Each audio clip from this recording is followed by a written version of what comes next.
Hey guys, it's Chelsa Messenger with Picks and Parlays. The NFL is finally back. We're talking week 2. If you like our content, we'd really appreciate it if you give us a like, share our stuff, and if you want a notification every time we post a new video, hit the bell. We've got the Giants at the Bears.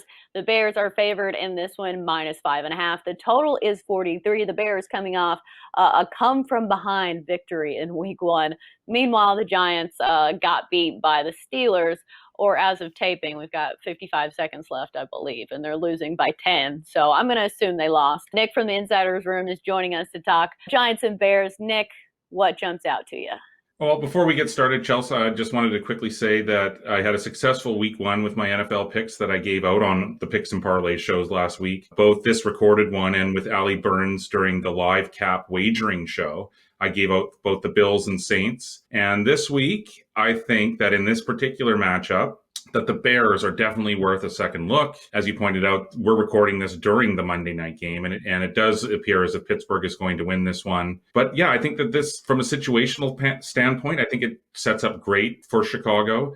It catches New York. It's going to be on a short week. I mean, it's still only 6 days. That's significant, especially in these COVID times, I think. Really, when I look at Chicago, just the way that it overcame a sluggish 3 quarters to finally get it together on the road there in its 27-23 win in Detroit, it makes me like this play even more. In fact, I had a play on the Bears as one of my Westgate Super Contest picks. I mean, if you watch that game, I had written it off as a loss completely after 3 quarters. But Mitchell Trubisky, he had 3 fourth quarter touchdowns, and the Bears somehow managed to erase a 17-point deficit to stun the Lions. Now, Detroit, it went into the halftime with a 13-6 lead, and it actually had a chance to win the game right at the end, but rookie DeAndre Swift dropped a pass in the end zone. So in the end, Trubisky, his numbers were decent. He was 20 of 36 for 242 yards and 3 touchdowns, and that included a touchdown pass to veteran tight end Jimmy Graham.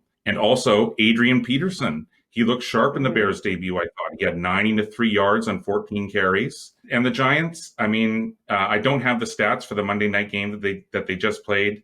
They're led by Daniel Jones. He's a gunslinger. He loves throwing it. He actually set a franchise record with 24 touchdowns last year for rookies. But remember, he also had 23 turnovers last year, and that included 11 lost fumbles. New York has Saquon Barkley as well, but they also have a new coach in Joe Judge. So personally, I think it's a lot of this unproven Giants team to cover the spread on the road in week 2.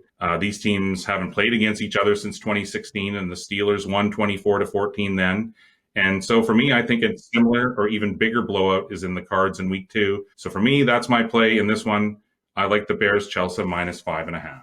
Right. I also think it's a big ask of a first-year head coach to go on a short week and get all the preparation done, because just coaching a football game as a head coach is a lot for a first-year head coach, his first regular season game. So I think that's a tall task for Joe Judge. This game that just went final, we've got some stats to share with you guys. Daniel Jones, final stat line, 26 of 41, 279 yards.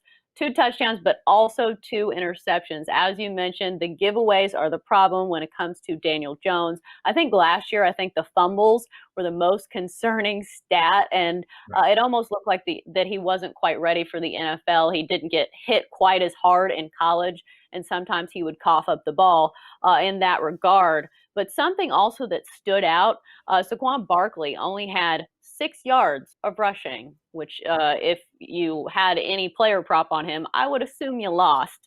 And then the big one, Darius Slayton, their new receiver, he had 100 yards receiving, which is a pretty nice little day for him, 2 touchdowns. So just some things to add if you're looking at this game from a stat-based standpoint. But yeah, I think all the numbers point to the Bears in this one. And remember, these players, they were struggling in friendly confines at home, and now they have to hit Soldier Field and hit the road, and even though it'll probably be decent out, the weather, that's asking a lot for Daniel Jones. And as you said, Saquon Barkley, only 6 yards. I find that amazing that he struggled Yeah, so since much. you're backing the Bears. Right.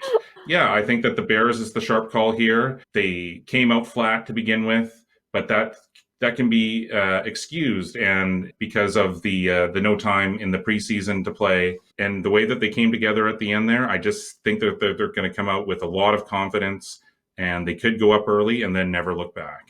I will say I do not have a whole lot of faith in Mitchell Trubisky. He's not a quarterback that I love to back. Another note, I bet this number will probably go up now that the Giants lost pretty heftily on Monday Night Football. So if you do like the Bears, I would probably jump on it sooner rather than later, right?